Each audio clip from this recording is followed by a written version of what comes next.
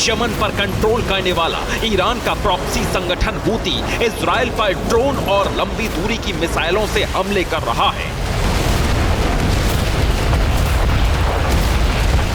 उधर लेबनान की सीमा से ईरान का प्रॉक्सी नंबर 2 हिजबुल्लाह भी बार बार इजराइल को मिसाइलों से तबाह कर देने की धमकी दे रहा है।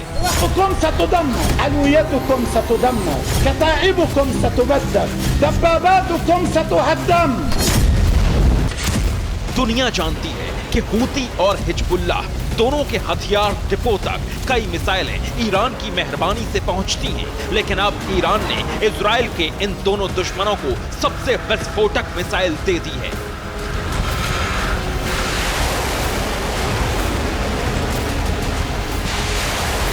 ईरान, इजराइल और हमास के बीच छिड़े इस युद्ध में खुद शामिल नहीं है, लेकिन इजराइल को हराने के लिए ईरान के सुप्रीम लीडर खामेनेई ने फतेह प्लान बनाया है।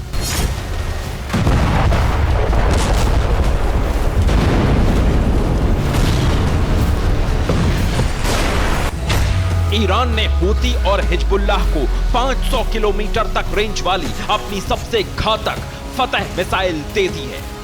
गाजा और वेस्ट बैंक से हमास इजराइल पर रॉकेट बरसा रहा है। इस बीच अगर हिजबुल्लाह और हूती ने एक साथ इजराइल पर ईरान की सबसे घातक मिसाइल से हमला कर दिया तो रईसी और खामेनेई के फतेह प्लान से पूरे अरब में एटमी कोहराम मच जाएगा।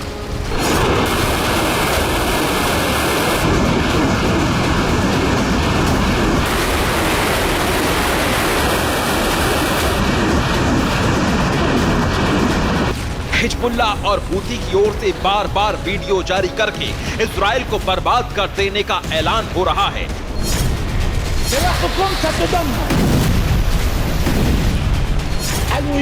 लेबनान बॉर्डर पर अब बड़ा बारूदी एक्शन शुरू हो गया है।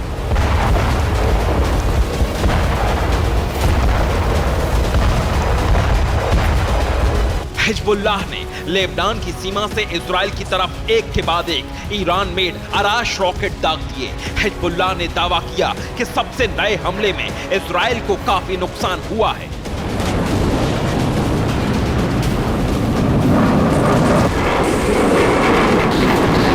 एक और वीडियो जारी करके हिजबुल्लाह ने दावा किया कि इजराइल की मनारा बस्ती में इजरायली सेना की कई पोस्ट तबाह कर दी गई हैं।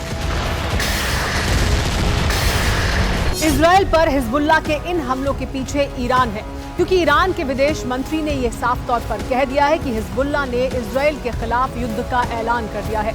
लेकिन अब हिजबुल्लाह की तैयारी रॉकेट हमलों से आगे की है।